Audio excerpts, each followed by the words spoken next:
Well, hello there, happy innovators. How you guys been? Long time no podcast once again, I know.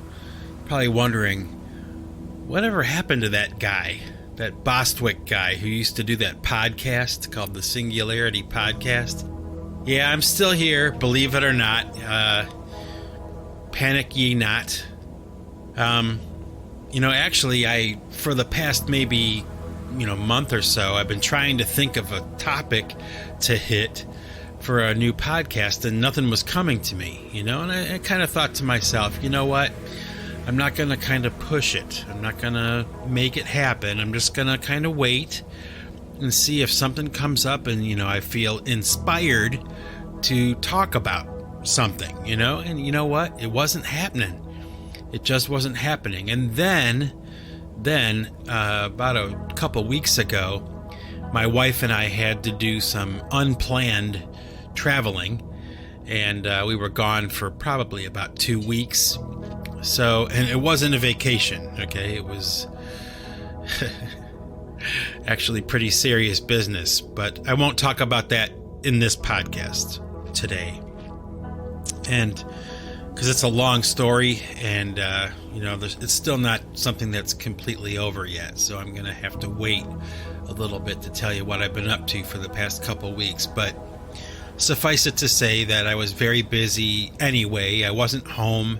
I was far from home, so I didn't really have any real opportunity to sit down and make a podcast. But when the time goes by, it really kind of starts to eat at me a little bit that I haven't done a podcast. And I suppose it's kind of redundant to keep starting off my podcast talking about how hard it is to make a podcast or come up with something to talk about, or sorry I haven't been around, or any of that stuff. But I don't know, I'm just going to go with the flow today. So I hope that you'll bear with me, and I'll try to come up with something to talk about. We'll see if I can eke out a podcast here. I guess this podcast today could be the podcast that was about absolutely nothing, because I have nothing to talk about offhand. I guess one of the things that I would want to talk about, if any, or maybe that I should talk about, is the situation with Joe Rogan and Neil Young. That whole thing, the controversy about Neil Young pulling his music from Spotify if Joe Rogan wasn't pulled from Spotify, an ultimatum with the platform. And I like everybody else, I hear the stories and one side of the argument, and then you hear the other, and you don't really know what to make of any of it, and you don't even really know how much of it is true or real. I know I was watching Bill Burr talking about it, or listening to Bill Burr talk about it, Bill Burr's podcast. He was talking about it and how he thinks that Spotify making the claim, or the supporters of Neil Young, I should say, and his ilk, dropping off of Spotify has cost the platform billions of dollars, being like total bullshit, and I kind of feel the same way. I think it might matter on some level if Neil Young is no longer available on Spotify, but if I want to listen to Neil Young and it's not on Spotify, I'll just go listen to it somewhere else, and I'm not a huge Neil Young fan, really. I've thought about that because a lot of the musicians that I came up with when I was younger, and even some of my older family members, they were pretty big fans of Neil Young, and they always kind of presented Neil Young to me as if he was somebody that was very important, that his music was very important music to listen to. And I gotta say, he's got a handful of songs that I really like. I think they're really great, but I'm not one of those people that bought his albums, and I wasn't one of those people that would say that was influenced by him at all. He was always kind of off in the periphery, my musical library in my brain. I don't really think about it too much. And, he had this song called Sugar Mountain that was really great. And, he's got great songs. He's got some great songs. He does. And I also remember he did this song for the soundtrack on that movie Philadelphia. It was the last piece of music in the film, at the very end of the film, and kind of a somber song, a little like sad, and the footage was sad, and the ending of the story was sad, So, I have this kind of like this imagery and this music from the end of that movie, like, burned into my memory. And I remember it being, powerful, kind of sadness, it's good. It worked well with the film, not one of my favorite films or anything like that, but, I have made some music for film in my life, and I pay attention, I think, a little bit more to that stuff now, when I'm watching films. I guess just by osmosis that would happen. But I am a bigger fan, I think, of Joe Rogan than I am of Neil Young. And I find it really strange that, this is one of those things that's popping up right now. At least from my perspective, I find it strange because Joe Rogan is really kind of a juggernaut. He's a force of nature. And he's somebody that's transformed. Okay, I guess that would be the word. He's transformed culture, maybe as much or even more so than any rock bands are currently, or even any politicians are. Joe Rogan has kind of found that sweet spot in between the people and the message, and he's kind of, I suppose, you would have to be that kind of person like him, who's like he's a accomplished actor, a fighter. I mean, he's done all kinds of things. He's a stand-up comic. He's done a lot. He works hard. He covers a lot of territory, so it would make sense that eventually, he was going to kind of like find that magic spot. He's going to hit the button on something and start a whole new thing. He's one of those kinds of personalities, one of those kinds of people, and he's not the only one. There are other people that are like that, where, they're so broad in their thinking and what they enjoy doing that they, eventually stumble onto something that really hasn't been done the way that they're doing it before. And podcasting, I gotta tell you, Joe Rogan, hands down, he's the king of the podcast. Can you imagine? He got some kind of deal with Spotify for like $100 million. Think about that. To do something that's, not incredibly distant from what I'm doing right now.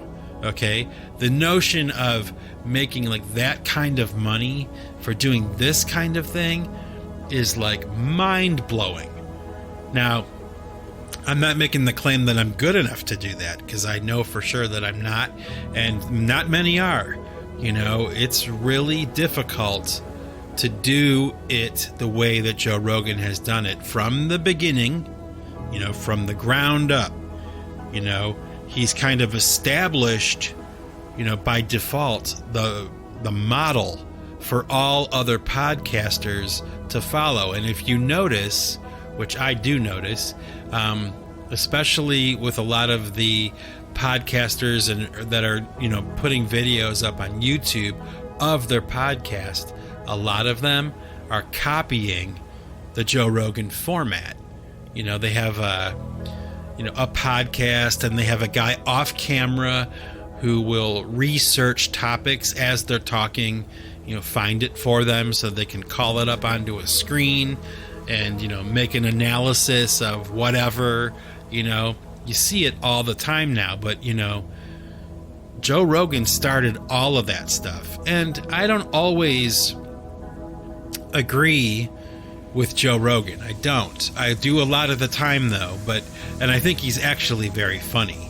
I'm not a big fan of his stand-up comedy, but I think that he is actually probably a really funny person to hang around. Like if you were friends with Joe Rogan and you went camping with him, it would probably be pretty funny hanging out with that guy. But like I said, I'm not like a huge fan of his stand-up. I wasn't a huge fan of his acting. I didn't even really watch that show he was on. I don't even remember what it was called now. Oh, that's terrible. Oh, I forget. But it's not important. The point is that I am a fan of him talking and who he talks to and, the questions that he asks. I mean, I gotta be honest with you, really. I've been doing this podcast for a couple years now, and I wish I had a situation like that, where I was interviewing people and I had a little bit of a budget, with a couple microphones and a camera.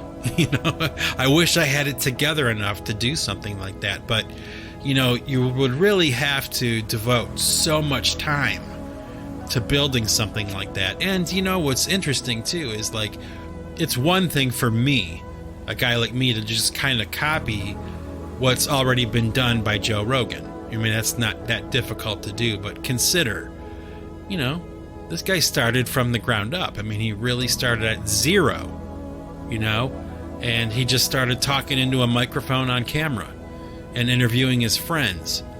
And, it became what it has become. $100 million he's paid to do this now. $100 million. Think about how much money that actually is. That's insane. I don't even think I would know what to do with $100 million, But, so here we are now at this crossroads, with Neil Young and Joe Rogan. They're kind of like, duking it out, metaphorically, and I gotta tell you, I'm a little bit like when I look at the situation, okay, when I look at it from both sides, I gotta say I'm a little bit disappointed with Neil Young. It's like, it's kind of weird. Like Neil Young is, at least in my mind, is supposed to be kind of like standing up for like the little guy, not like taking on the man, like on behalf of the little guy. That's what my impression of him is. But I think that that's wrong. I think he's proving me wrong by the situation that we're in. I'm watching it play out and I'm thinking to myself, you're like a rock star. Like you're supposed to kind of be taking the side, at least in my mind, of the the counterculture kind of approach. That's what I'm thinking, okay? But then I remember that Neil Young was the one who was pushing for the Sonos, I think it was called, this kind of like answer to the MP3, because he was so disappointed with losing. Well, okay, hold on. The claim from Neil Young that I remember was that he was disappointed that the quality of the music that people were getting when they listened to an MP3 is really bad quality. Okay, so he was replacing it with this new technology that, of course, costs money. And I kind of read that whole situation like, being a small-time musician, songwriter, whatever myself, I kind of saw that as, this is just another celebrity who's pissed off because he's not making the money that he used to make off of record sales. And I get that. I understand that. I wouldn't deny him or, begrudge him the opportunity to redress that grievance, okay? Because it's a real one. it's one that I disagree with, but it is a real grievance. To be used to a lifestyle as a singer-songwriter where you make millions of dollars off of your music. Like, think about it. Like, you write a song, okay? Like Neil Young has written several, and for many, many years after you wrote it, it's still making you millions of dollars. We're talking millions of dollars for those songs, right? And then along comes something like the internet, and along comes, the technological changes like an MP3 or a WAV file or whatever, and, it's like, it does suck, I'm sure, to be an artist like Neil Young and to lose that stream of income, okay? But unfortunately, times change and things change. And, maybe the lesson learned is that money that you were, getting all those years, those millions of dollars that you made off of those songs you wrote, maybe you should have saved some of it or something. You should have maybe counted on the fact that, like most things, what goes up must come down. Like, eventually the music that you've made would, not be collecting millions of dollars in perpetuity, maybe. Okay. Now, he still has the right to be upset, and he still has the right to protest that. But for me, okay, I kind of saw it as like a bummer, like Neil Young is so worried about losing that money that he's trying to fight it, by opening up this other stream of revenue, this new, file sharing technology like Sonos. I think that's what it was called. So, I also will say this, that, this is just my personal opinion, okay? I'm not like an audiophile, I'm not one of those people that is like really, really uptight about the quality of the sounds I hear, like it has to be pristine and crystal clear. Like, no, that's not how it is for me. And the reason why is because music has never been like that for me. Like, I had vinyl 8-track cassette tapes, and yeah, they had Dolby noise reduction, but that didn't do much. It's like the quality of the music that I was trading with my friends when I was young on cassette tapes, or CDs or whatever. It wasn't like pristine or something. It didn't matter. It's the Ramones, I just want to listen to, I want to be sedated. It doesn't have to be crystal clear and pristine. It could be, kind of rough around the edges. I don't care, as long as I get to hear the tune, So I've always kind of thought it was silly when people go, oh, the MP3 doesn't sound as good, as the WAV file, or it doesn't sound as good, and here's the quality difference, and they show you like the megahertz or some kind of shit like that, and it's like, you know what? I don't care about that. If I want to hear Strutter by Kiss, I don't care if it's like, high quality or something. I just want to hear the song. So I was not buying into the whole, the MP3 is garbage, and you must use this other form in order for it to be better, and the true representation of what happened in the studio. It's like, you know what, I make my own songs and listen to them, and I don't even care if it's an MP3. I don't care. It's my own song, and I'll just listen to it. That's all. It's a song. It's 3 or 5 minutes long or something, and it's over. Well, I guess in my case, it's not always the case. I do have some songs that are pretty long, and that. But it's like, the point is that, like, should we really get like totally like uptight about the quality and stuff like that of, the files that we're sharing with our friends, of great music that we found or whatever? It's just, to me, the whole thing is so arbitrary. It doesn't matter.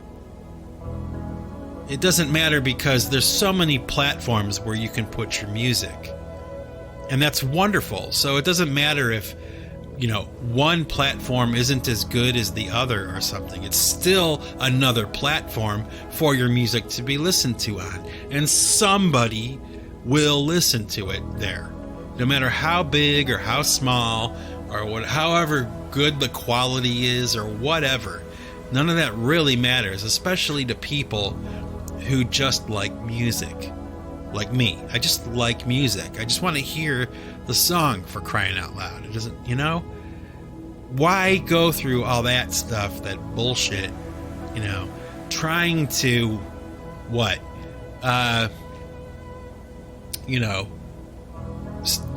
discourage people from listening to your music because it's an MP3. That doesn't make any sense to me. It's short-sighted and it doesn't make any sense. It's,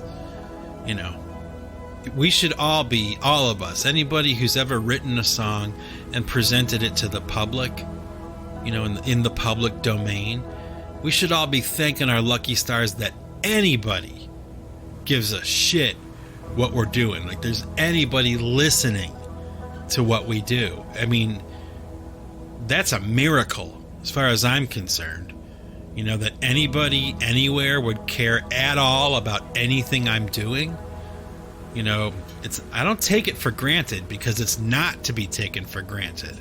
And I don't care if it's Neil Young or U2 or me, at the bottom of the barrel. Like, it doesn't matter. You should be grateful that anyone cares at all. And then to boycott and, to pull your stuff away from the people who really want to listen to your music, that your fans, that the people who like your music, like to punish them because you're pissed at Joe Rogan or something or Spotify.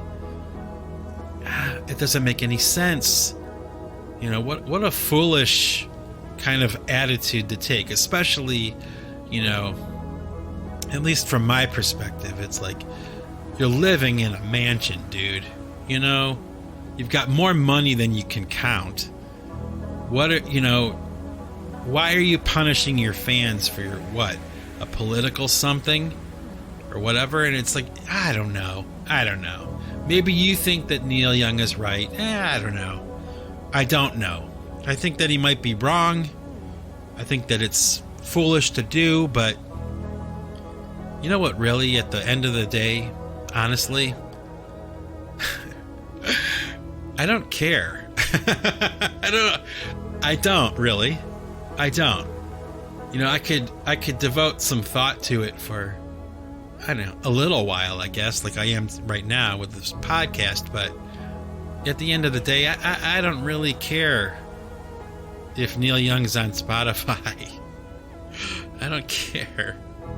I don't care who's on Spotify.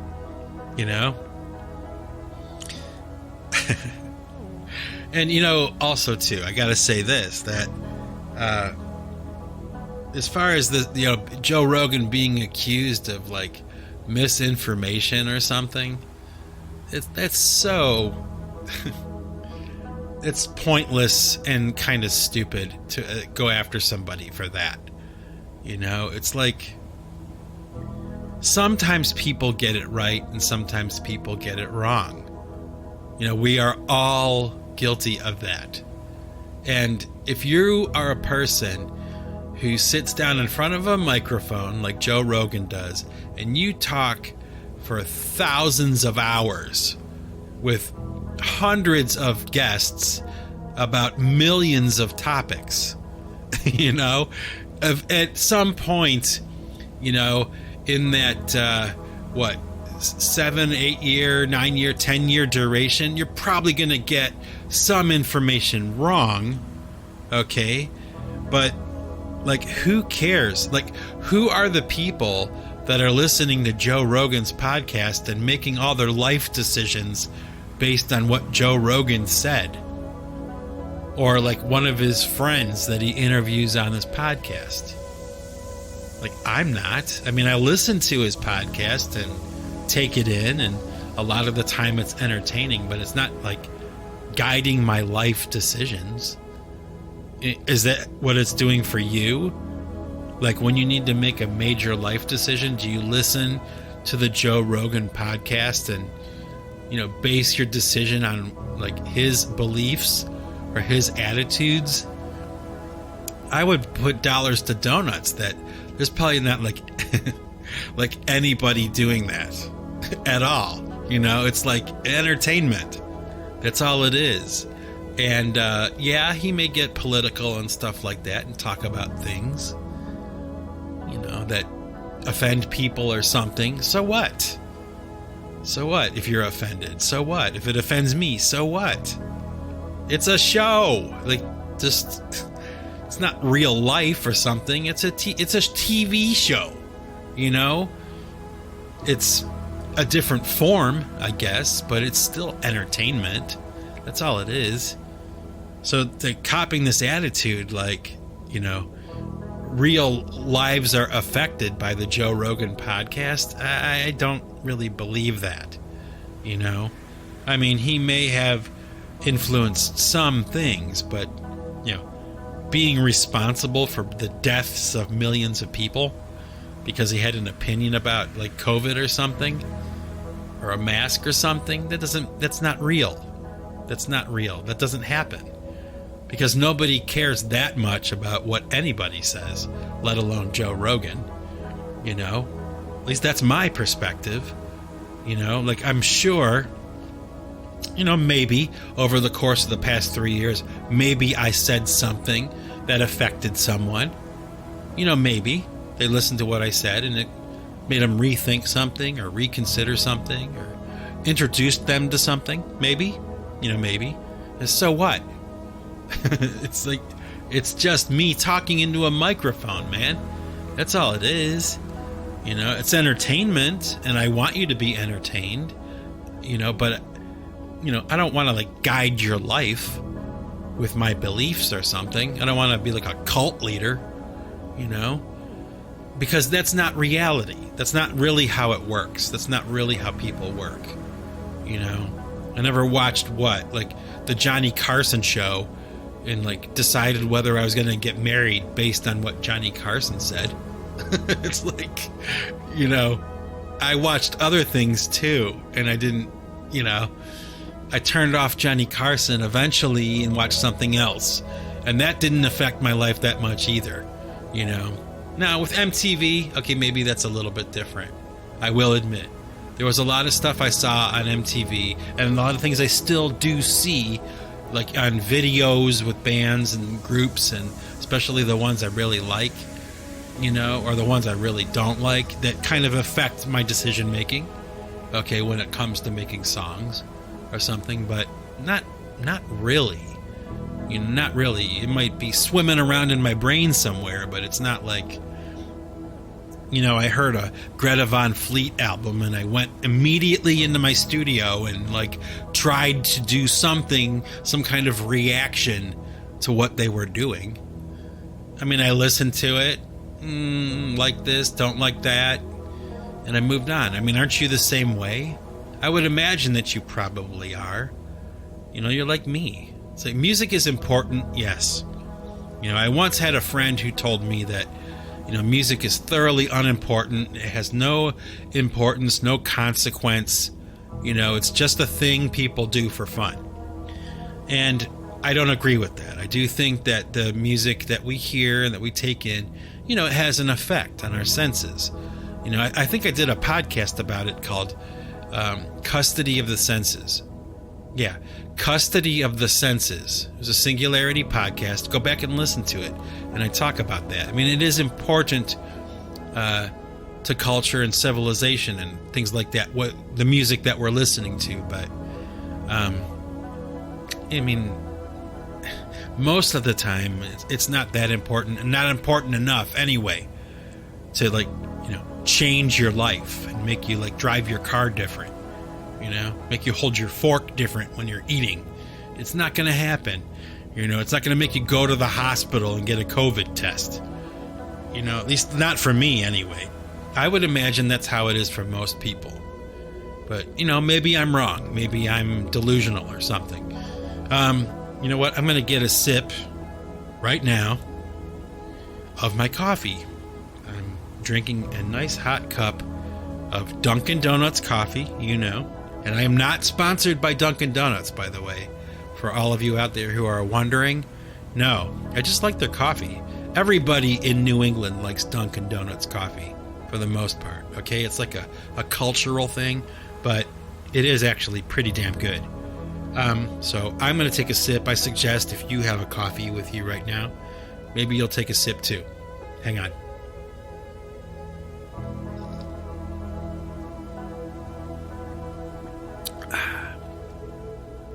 Oh man, that's good. Good coffee today. I put a little bit of cinnamon in it. Oof. It just kind of kicks it up a notch, Very tasty. Hang on, I'm going to take another sip.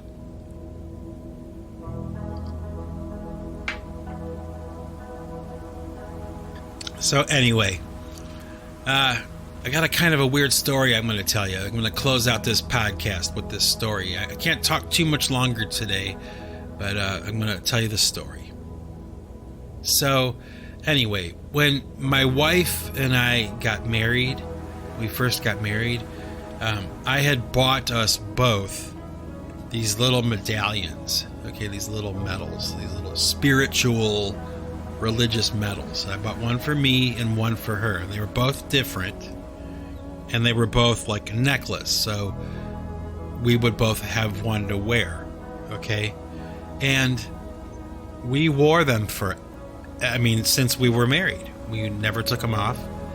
And eventually, like, one of the chains broke, and my wife's chain actually broke, or something went wrong with it. So I gave her my medal. I took her medal, and I just kind of kept it in my pocket. Like, every day, everywhere I went, no matter what I was wearing, no matter what I was doing, this little medal was in my pocket, And, we went back to Cleveland back in like September, I think it was. And when we got back from Cleveland, I realized that I had lost that medal, and it wasn't like a huge deal or something, but, because it's just a thing, it's just a metal thing, but, it was gold and it was nice and all that, but like it was, it's still just a thing, it's an item, but I felt so bad, that I had lost this medal, and I looked everywhere, okay? And when I say I looked everywhere, I'm telling you, when I lose something, it doesn't matter what it is, when I lose something or somebody around me loses something, I get like obsessed with finding it. It's like probably a form of OCD or something. I can't stop thinking about finding the thing that was lost until I find it, And for the past few months, man, I'm telling you, I felt heartsick. One, that I had lost this thing that had meant so much to my wife and myself, like kind of like this symbol, kind of like this thing from our marriage, from our wedding. But also because, I was so careful with it all the time. And then for one reason or another, I guess, I must have become reckless with it, and careless with it. Just because it maybe had been in my pocket for so many years. We're talking like 20 years, and I just felt so bad. And up until a couple weeks ago even, I was looking, Well, a couple weeks ago, like I said at the beginning of the podcast, we were told we were going to have to do some unexpected traveling. And so the night before we were going to get on the plane, I'm down in my kitchen, my wife's in the bedroom, probably packing her suitcase or something, getting ready. And she comes into the kitchen like freaking out, like with her hand in front of her, closed, but like her fist in front of her. And she's like, I just want to make sure that this is really in my hand. And she opened up her hand, and there it was. There was the medal. I had thought maybe I had lost it like on the airplane, or maybe I lost it somewhere in Cleveland where we were walking around. I thought this thing was gone. I looked everywhere, okay? And my wife, obviously lives with me, so she knows that I obsess. I can't stop looking until I find it. And so she, drops it into my hand. And I'm just looking at it like, I can't believe you found this. I looked everywhere. And she's like, do you want to know where I found it? And I'm like, yeah, where did you find it? And she's like, it was sitting right on my bed. Yeah, it was sitting on my side of the bed, like on top of the blankets. It was just sitting there, right in the middle. I asked her, show me where you found it. Take me to the exact spot you found it. And, we go into the bedroom. She shows me it was on the bed right here. And I'm like, stunned, absolutely stunned, completely unexplainable. There is no rational explanation that I can think of, because it was sitting in a spot where I definitely would have seen it if it were there. I suppose there's the possibility of somehow it fell out of luggage or something, or maybe maybe my wife had hidden it from me. Maybe she's messing with me. I don't think so, though. She knew I felt pretty bad about it, and she was kind of sympathetic to that. She understood why I felt so bad, and I really felt bad. I gotta tell you, I really did. I didn't cry, but I was like I said, I was heartsick. I felt really like I had made a big mistake. I lost that thing, and I was careless, and I shouldn't be. I shouldn't take it for granted that it's in my pocket. I should make sure, take care of this thing. It has meaning. It has meaning and value to me. And boy, did I learn that lesson when it was gone. So when she found it, I was just like, and it was, the night before we're going to get on a plane and fly, and I just, I don't know. You can make of it whatever you want, but I know. I don't need anybody to tell me. It's just one of those things that's unexplainable. It was mysterious. All of a sudden it's there. It's not the first time something like that has happened to me. There have been other times, but this is definitely the most recent and probably the most profound. So like I said, make of that whatever you will. I got the medal in my pocket right now, sitting here talking to you. It's in my pocket again. I thought it was gone forever. So I guess there's a little glimmer of hope for everybody, especially those of you out there, who have lost something, or you've lost someone, whatever it is, whoever it is. There's always that possibility that you'll find it once again. It's not lost. All is not lost. That is a pretty good statement, right? All is not lost. So, yeah, there you go. That's a podcast for today. I pulled this podcast out of thin air, folks. I had nothing really, to talk about. I had no notes. I had no research of anything, And, but I did want to come back to you. I did want to make a podcast for you, because it had been so long. I don't like to keep my happy innovators waiting for too long. So, anyway, with that, my happy innovators, so good to talk to you again. I hope that you guys are all doing well, enjoying the new year, 2022, getting all your stuff done, having some fun. And with that, ladies and gentlemen, this is Mike Bostwick from Pipe Choir Records, signing off. And remember, folks, if you want to keep what you've got, you've got to give it away. Take it easy.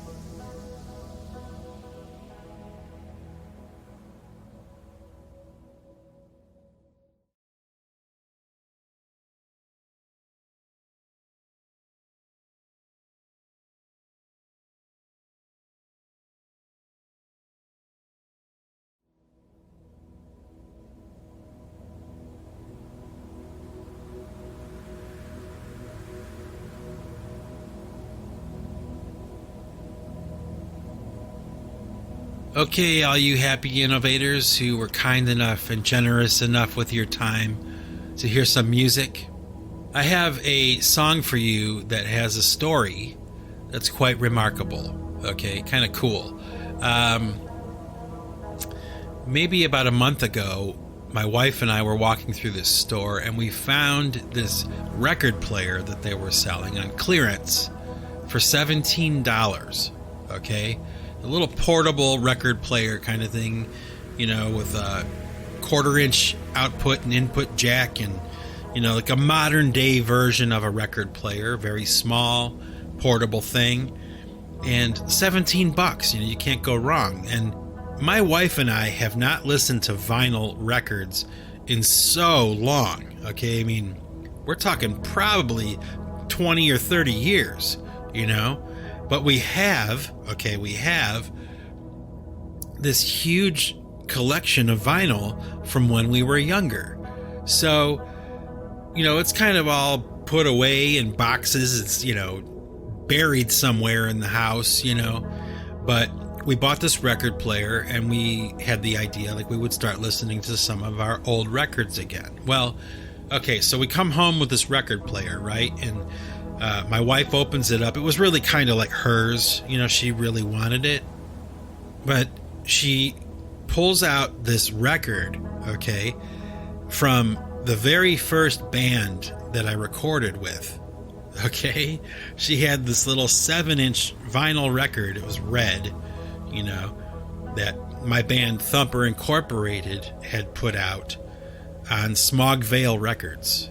Okay, and what's cool about it is, okay, there's only 4 songs on this record. Okay, but the very first song on the record was really technically the first pipe choir song ever. Okay, like ever recorded.